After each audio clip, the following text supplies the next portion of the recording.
El Señor esté con todos ustedes. Y con su espíritu. Lectura del Santo Evangelio según San Juan. Gloria a ti, Señor Jesús. Al anochecer del día de la resurrección, cuando estaban cerradas las puertas de la casa donde se hallaban los discípulos por miedo a los judíos, se presentó Jesús en medio de ellos y les dijo: «La paz esté con ustedes». Dicho esto, les mostró las manos y el costado. Cuando los discípulos vieron al Señor, se llenaron de alegría. De nuevo les dijo Jesús: «La paz esté con ustedes. Como el Padre me ha enviado, así también los envío yo».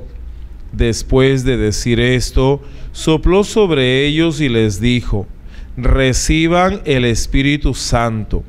A los que les perdonen los pecados, les quedarán perdonados, y a los que no se los perdonen, les quedarán sin perdonar». Tomás, uno de los 12, a quien llamaban el Gemelo, no estaba con ellos cuando vino Jesús, y los otros discípulos le decían: «Hemos visto al Señor». Pero él les contestó: «Si no veo en sus manos la señal de los clavos, y si no meto mi dedo en los agujeros de los clavos, y no meto mi mano en su costado, no creeré». 8 días después, estaban reunidos los discípulos a puerta cerrada, y Tomás estaba con ellos. Jesús se presentó de nuevo en medio de ellos y les dijo: «La paz esté con ustedes». Luego le dijo a Tomás: «Aquí están mis manos, acerca tu dedo, trae acá tu mano, métela en mi costado, y no sigas dudando, sino cree». Tomás le respondió: «Señor mío y Dios mío».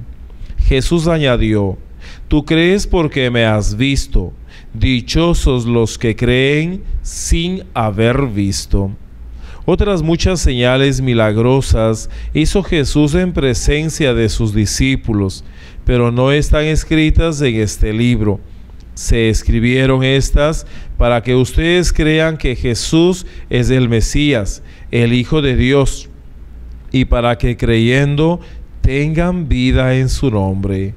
Palabra del Señor. Gloria a ti, Señor Jesús.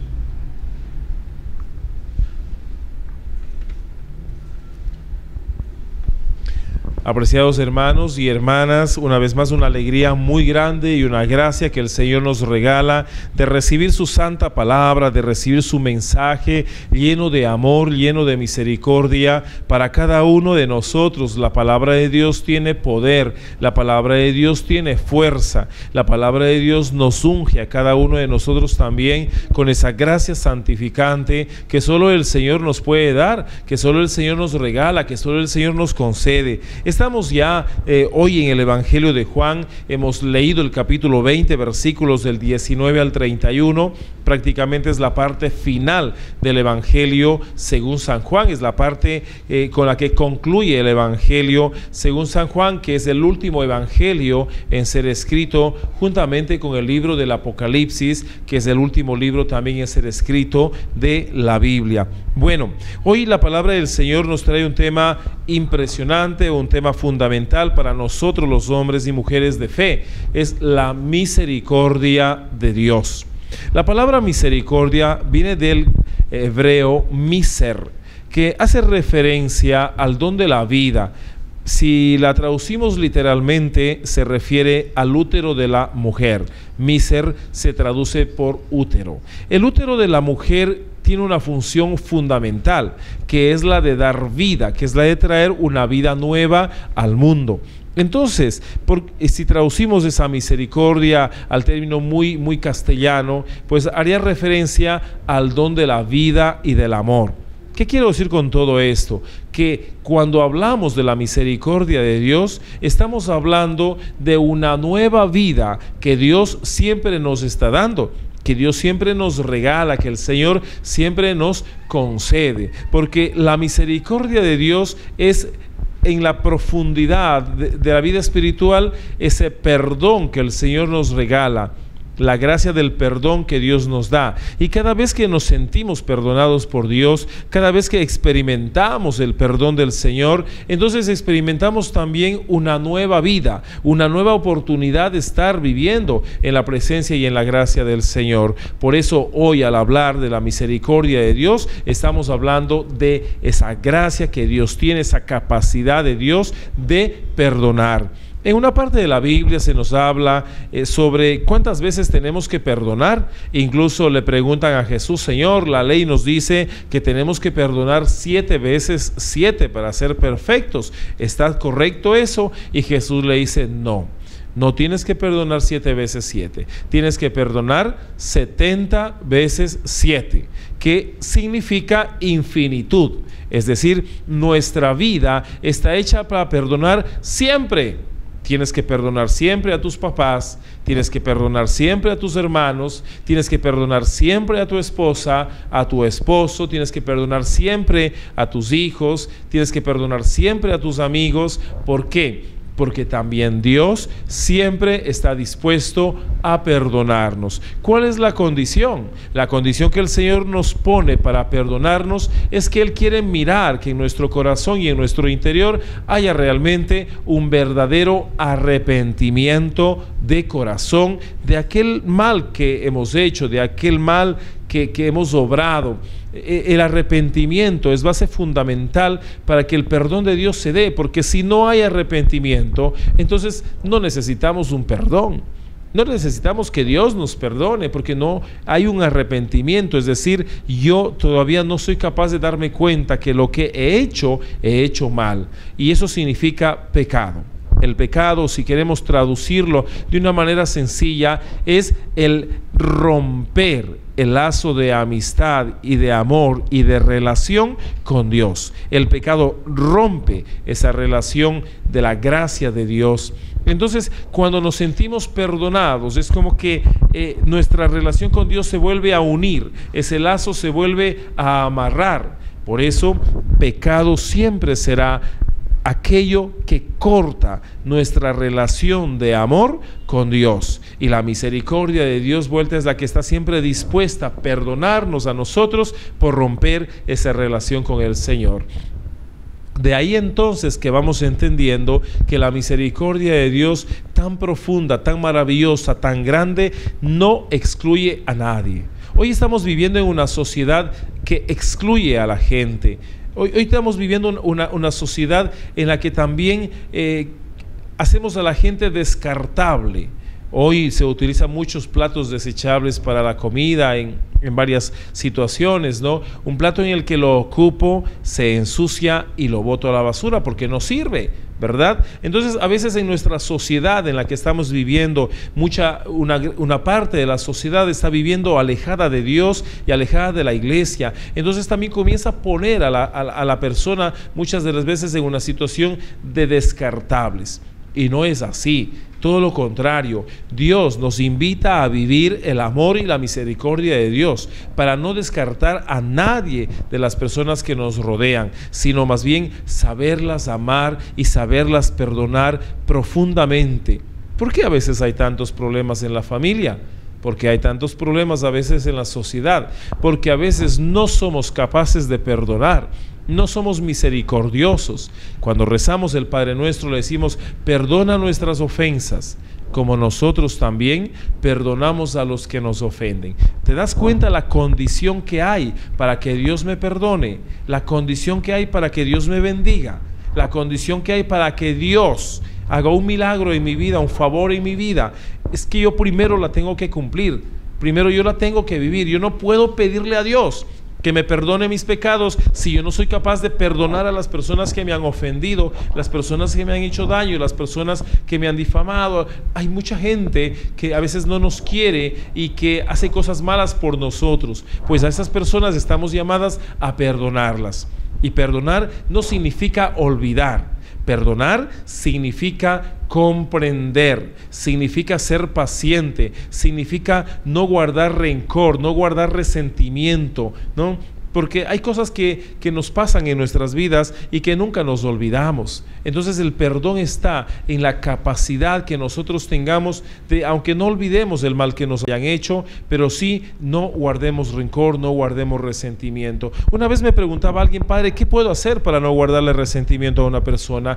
Ora por ella, reza por ella, pídele a Dios por ella.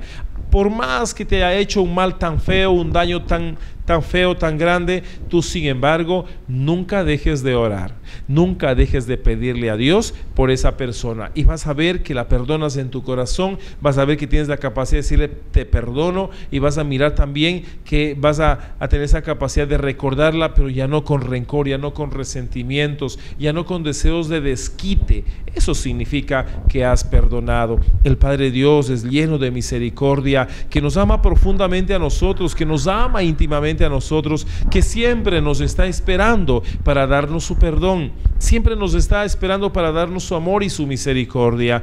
Todos conocemos el evangelio del hijo pródigo, aquel evangelio donde la palabra de Dios nos muestra a un hijo que abandona a su papá, nos muestra a un hijo que se gasta la herencia que su papá le da en una vida de pecado, en prostitución, en alcoholismo, en tanta cosa, pero sin embargo el papá nunca se cansó de esperarlo. Por más de su vida, de su equivocación que cometió, el padre nunca se cansó de esperarlo. Y cuando ese hijo pródigo regresó, el padre lo esperó con los brazos abiertos, lo esperó e hizo una fiesta cuando vino, y le dijo a su otro hijo: mira, tu hermano que estaba muerto ha vuelto a la vida, por eso hago una fiesta.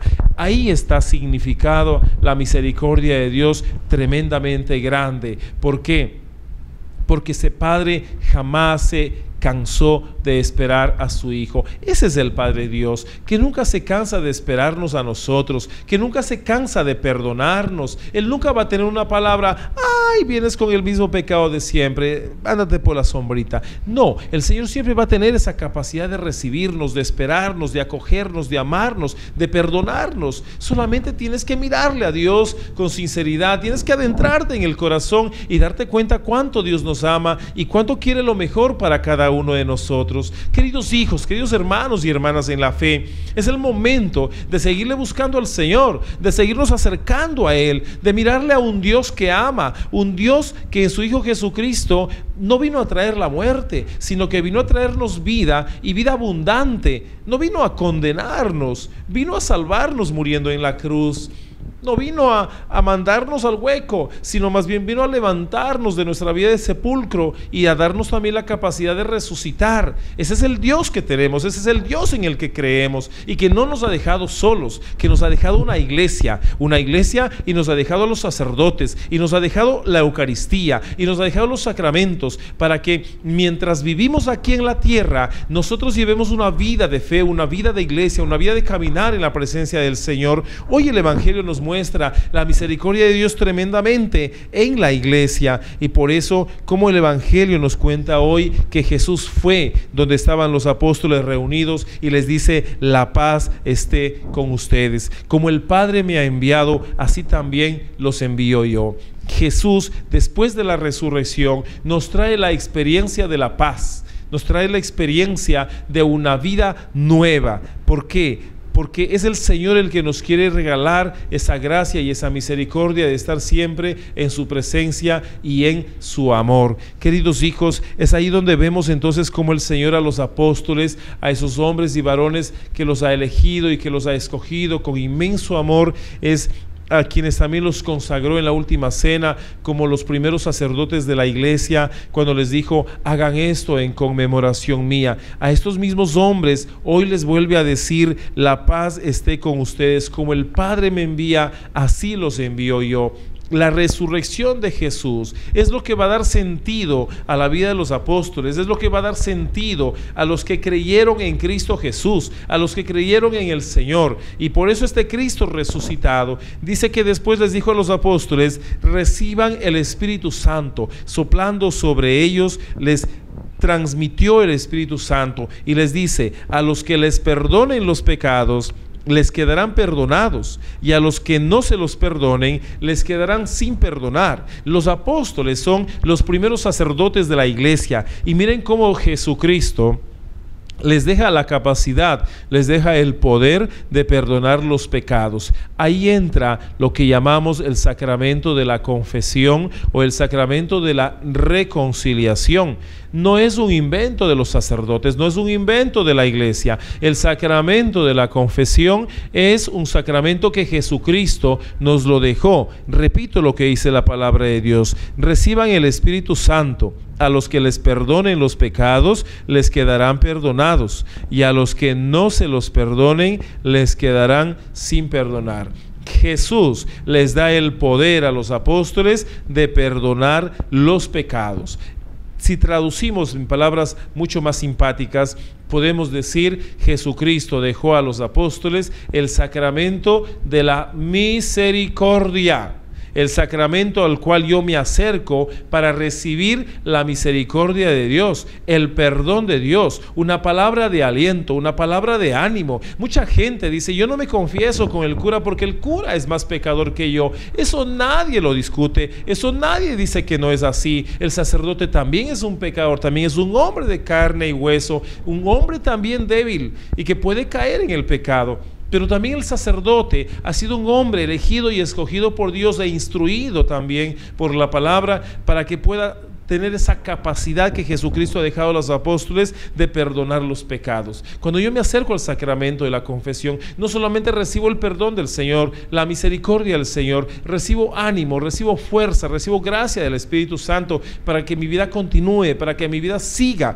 Ese sacerdote siempre va a tener una palabra de ánimo para tu vida. Ese es el sacramento de la misericordia de Jesucristo que ha dejado a la iglesia. Así es que no tenemos una iglesia que ataca, una iglesia que juzga, una iglesia que condena. No, hermanos y hermanas, tenemos una iglesia que es fuente de amor y que es fuente de misericordia. La Eucaristía es fuente de la misericordia del Señor. La Eucaristía es la fuente del amor de Dios. Cada vez que vamos a la misa, cada vez que participamos de la Santa Misa, tanto en tu parroquia, en cualquier iglesia donde vayas, o a través de la televisión, pues experimentamos el amor de Dios a través de esta palabra que se nos regala, esta misericordia del Señor que se nos concede. Por eso, queridos hijos, Jesucristo vuelve a decirles: la paz esté con ustedes. Y mirando a Tomás, le dice: aquí están mis manos, acerca tu dedo, trae acá tu mano, métela en mi costado y no sigas dudando, sino cree.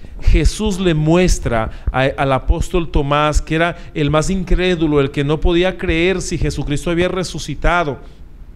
Cuando Cristo le muestra sus heridas en las manos, en los pies y en el costado, le está mostrando la fuente de la misericordia de Dios. Le está mostrando esas heridas que fueron causadas por el mal del hombre, pero que también fueron soportadas, fueron vividas por el amor inmenso que Jesucristo nos tuvo y nos tiene a cada uno de nosotros. Por eso Tomás va a responder: Señor mío y Dios mío. Porque Tomás va a experimentar la misericordia de Dios. Tú y yo estamos llamados a experimentar la misericordia de Dios. Estamos llamados a experimentar este amor inmenso de Dios. ¿Sabes por qué? A veces podemos tener la tentación de decir: es que Dios esto no me va a perdonar jamás. Tenemos la tentación de creer que no, Dios esto no me perdona. ¿Sabes una cosa? Jamás podrá haber un pecado que sea más grande que el amor de Dios. Todo lo contrario, el amor de Dios siempre será mucho más grande que cualquier pecado, porque Dios no quiere que ninguno de sus hijos se pierda. Dios quiere que todos sus hijos conozcamos la verdad, conozcamos su mensaje de amor y podamos llegar a la vida eterna, podamos llegar a la eternidad. Es el momento, hermanos, de contemplar con el corazón también las heridas en las manos de Jesús, la herida en el costado de Jesús, las heridas en sus pies, y decir: Señor, de ahí brotó sangre, sangre con la que sufriste, pero sufriste por nosotros. Sufriste para que nosotros podamos ir al cielo contigo. De aquel costado de Jesús que brotó agua y sangre. Esa agua significa nuestro bautismo, esa vida nueva que Dios nos dio, ese bautismo por el cual pasamos a ser hijos de Dios, miembros de su pueblo, la iglesia, y herederos del reino celestial. Esa agua que brotó del costado de Cristo nos recuerda que somos bautizados, que hemos sido regenerados en Cristo a una vida nueva como hijos de Dios. Esa sangre que brotó del costado es la sangre que nos lava de todos nuestros pecados. Es la sangre que nos libera de todo lo malo para transformarnos en esos hijos con el derecho de heredar la vida eterna. Esa es la misericordia de Dios. Esa es la misericordia del Señor. Ten presente algo: Él nunca se va a cansar de esperarnos. Nunca se va a cansar de llamarnos. Él nunca se va a cansar de estar ahí diciendo: hijo, ven a mi presencia. Es el momento de permitir que esta palabra que hoy acabamos de recibir la podamos tener presente en nuestra vida. En el Salmo hemos repetido: la misericordia del Señor es eterna. El amor de Dios es eterno. No se acaba, no se agota. El amor de Dios está para siempre. El amor de Dios está siempre para tu vida. Dios jamás se aleja de nosotros. Somos nosotros los que nos solemos alejar de Él. Pero Dios camina a nuestro lado siempre. Para que venga a nuestras vidas solo necesitamos decirle: Señor Jesús, ven a mi vida. Solo necesitas abrirle las puertas de tu corazón y ahí está Jesús. Pero no dejes de buscarlo. No tengas vergüenza. Incluso hay gente que comete el error y hasta el pecado de decir: no, es que Dios no me va a perdonar, ¿para qué voy a ir a la iglesia? O tal vez otro error mucho más grande: yo no voy a la iglesia porque sé que voy a cometer otra vez el mismo pecado. Cuando a veces cometemos un error en la casa, sabemos que podemos volverlo a cometer otra vez, pero no nos vamos de la casa. El niño sabe que puede hacer una travesura, sabe que a su mamá le va a decir: no me gusta esto, tienes que corregirte. Pero el niño sabe que puede pasar otra vez, pero no por eso se va a ir de la casa. Nosotros también podemos caer en pecado y podemos tener la tentación de decir: me voy de la iglesia porque capaz que vuelvo a caer en lo mismo. ¿O para qué me confieso si sé que voy a pecar nuevamente? ¿O para qué me acerco a Dios si sé que me voy a alejar algún momento? No. Si comenzamos derrotados, por supuesto que vamos a terminar siempre derrotados. Seamos humildes y sencillos y no dejemos de buscar al Señor. No dejemos de buscar a Cristo, porque su misericordia es eterna, porque su perdón estará siempre para nosotros sus hijos, porque Él caminará a nuestro lado siempre, porque Jesús estará ahí en el momento en que lo llamemos y lo invoquemos. Él está ahí, Él está con nosotros, pero también nos invita a ser misericordiosos a nosotros también. Porque ¿cuánto nos cuesta perdonar a las personas que nos ofenden? ¿Cuánto nos cuesta perdonar a esa persona que me hizo un mal, que me traicionó, que me difamó, que habló mal de mí? Cuánto me cuesta perdonar a esa persona que jugó mal, que jugó con mis sentimientos, que hizo lo que siempre le supliqué que jamás lo haga. Hermanos y hermanas, Dios es misericordioso con nosotros. Su misericordia no se acaba, pero nosotros también. No dejemos de hacer obras de misericordia. No dejemos también de extenderle la mano a mi hermano, a quien más lo necesita. Jamás dejemos de ser solidarios. Nadie es tan pobre que no pueda dar nada, como nadie es tan rico que no pueda recibir nada. Desde nuestra pobreza siempre estamos llamados a compartir con los que más necesitan. Desde nuestra pobreza espiritual siempre estamos llamados a dar el perdón a quien lo necesita. Hijos, que este domingo segundo del tiempo pascual, este segundo domingo en el que la iglesia en todo el mundo celebra la fiesta de Jesús de la Divina Misericordia, de seguro tú has visto alguna imagen aquella en la que muestra a un Jesús y de su costado salen dos luces muy grandes, una blanca y una roja, recordándonos el agua y la sangre que brota de su costado. Busquemos el costado de Jesús cada día de nuestras vidas. Busquemos siempre recibir de esa agua y de esa sangre que nos perdona, que nos sana, que nos libera. Amén.